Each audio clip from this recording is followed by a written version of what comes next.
So, hello guys, magandang araw sa lahat, no. For today's video, magbigay na tayo ng kunting tips sa mga co-workers natin dyan ng mga pintor.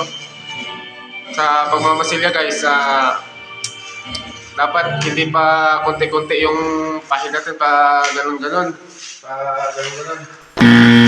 Para naman, malinis naman tingnan at para iwas na rin sa mga bukol-bukol.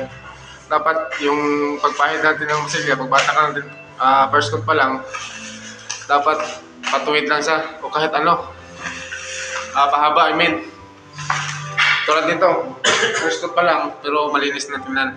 Dapat para second coat, pag finish natin, hanggang sa pag finish wala siyang bukol-bukol tulad dito.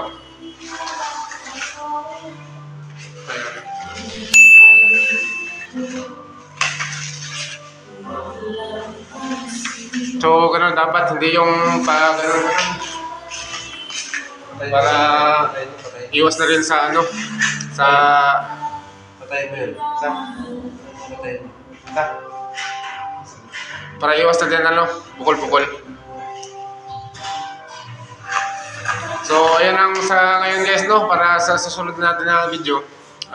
Correct me if I'm wrong.